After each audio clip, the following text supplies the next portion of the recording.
یہ میری کتاب نہیں ہے، یہ جنرل شاہد عزیز کی کتاب ہے۔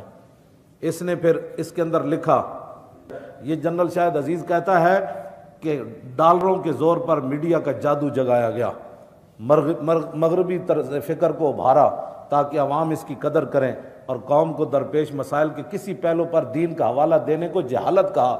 ترقی کی راہ مغرب کی سرپرستی میں دکھائی، سیکولر سوچوں کے نئے نئے جال بنے گئے، دین کے لیے نئے نئے عالمانہ رنگ پیش کیے گئے، اس کے لیے ہر کماش کے کرائے کے مولوی لگائے گئے۔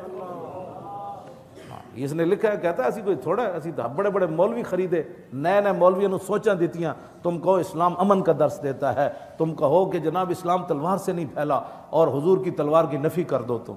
ہاں جی، کہتا ہے اسی خود خریدے بندے اگے، بہت ہر صفحہ خون دے آنسو نالے نے لکھیا۔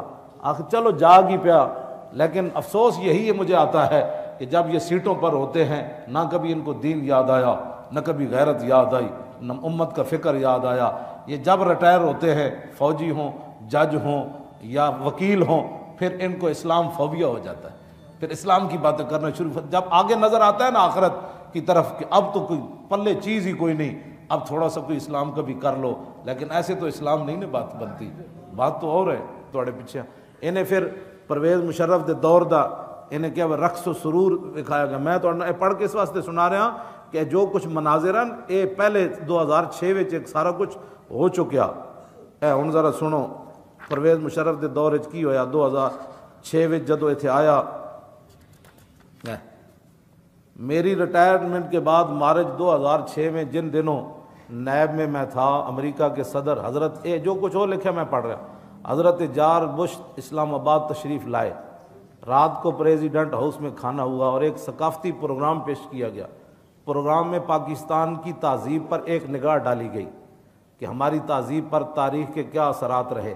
پہلی تصویر ہمارے معاشرے کی منجو دھاڑوں کے ادوار کی پیش کی گئی، بھئی ہم یہاں سے شروع ہوئے، منجو دھاڑوں سے۔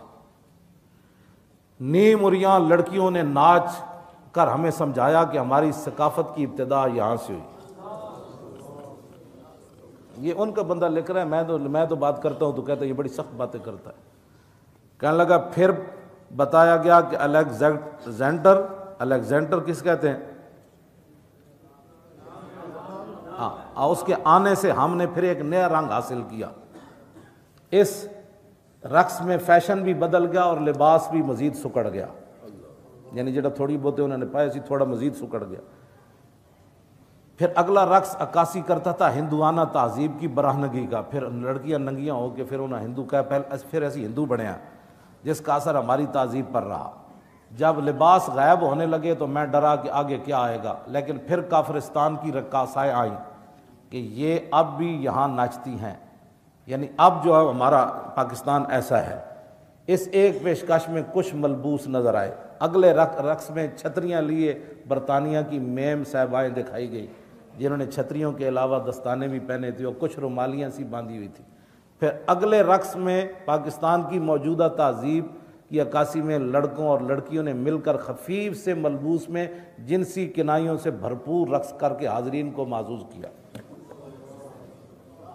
لڑکیاں دو بہن ننگے، بس تھوڑا تھوڑا میں لباس پایا۔ کہنے لگا اچھا جی، آخر میں ایک انوکھا رقص پیش کیا گیا اور کہا گیا کہ یہ وہ مستقبل ہے جس کی طرف ہم جا رہے ہیں۔ حال تو ہمارا یہ ہے، لڑکیاں لڑکے ننگے کر کے تھوڑے تھوڑا لباس پوا کے نا تو نہ نچایا، بھئی ہمارا پاکستان کا حال یہ ہے۔ کہنے لگا سٹیج پر برہنہ جانوروں کی مانند بل کھاتے لپٹتے ہوئے اپنے مستقبل کی تصویر دیکھ کر جی چاہا شرم سے ڈوب مروں، مگر میری حوانیت نے آنکھیں بند نہ ہونے دی۔ کہنے لگا بالکل ننگیاں لڑکیاں کر کے پھر انہوں نے نچائیاں، پھر کیا کہ یہ پاکستان کا مستقبل ہے جس کی طرف ہم جا رہے ہیں۔ پھر آخر تے کہندا ہے بچپن میں سنا تھا کہ یہاں کبھی محمد بن قاسم بھی آیا تھا اور بہت سے بزرگان دین بھی، لیکن شاید ان کا کوئی اثر باقی نہ رہا۔